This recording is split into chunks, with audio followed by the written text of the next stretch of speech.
Hello အားလုံးပဲမင်္ဂလာပါဘုရားရှင်ကောင်းချီးပေးပါစေအာမင်ကဲဟုတ်ပြီလောကပတ်တော်ကိုတွေ့ရအောင်ကပ္ပဦးကျမ်းအခန်းကြီး1အခန်းငယ်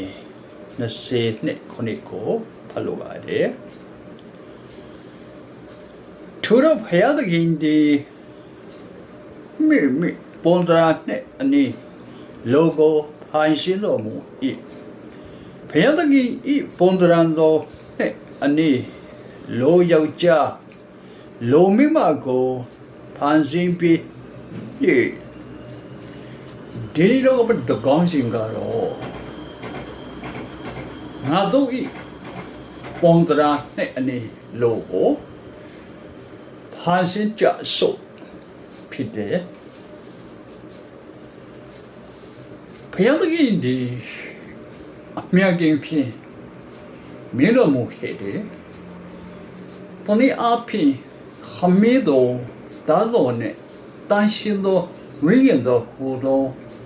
ပုံပါတဆိုဖျားကိုရည်နှွှန်ခြင်းဖြစ်တယ်။သူတို့ဒီတိချက်ပို့တော်သုံးပါဖြစ်တော်လဲဘုရားသခင်တပါးတိဖြစ်တော်မူတယ်။ထိုနည်းသို့ဘုရားသခင်ဖန်ဆင်းခဲ့သောလူသားတို့တဲ့ကိုယ်ခန္ဓာစိတ်ဝိညာဉ်နဲ့ဝိညာဉ်ဟူ၍ရှိကြတယ်ထို့ကြောင့်ယောက်ျားနဲ့မိန်းမတို့ဒီဘုရားသခင်ဤပုံသဏ္ဍာန်နဲ့သဏ္ဍာန်တော်အတိုင်းဖန်ဆင်းခြင်းခံရကြတယ်ရှလိုဒီမှာသူတို့ဒီဘုရားသခင်ဤ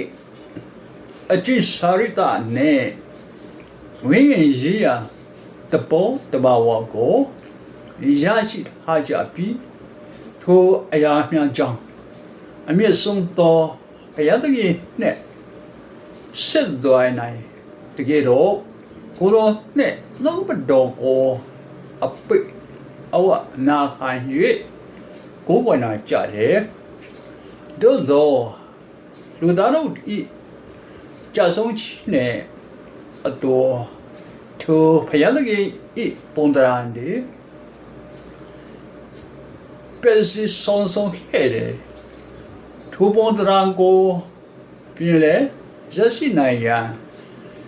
အတိတ်တဖာမွန်ခွာခြင်းလိုအပ်တယ်ကျွန်တော်တို့အတွင်းဖန်ဆင်းရှင်ဘုရားသခင်ဤပုံသဏ္ဍာန်ကိုပြင်လေပြုပြင်ပြီးချင်းဒီတန်ရှင်သောဝိညာဉ်တော်ဤအမှုတော်ဖြစ်တဲ့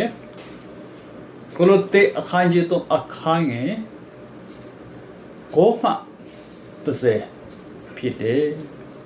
အလုံးကိုကြည်ရတဲ့အာမင်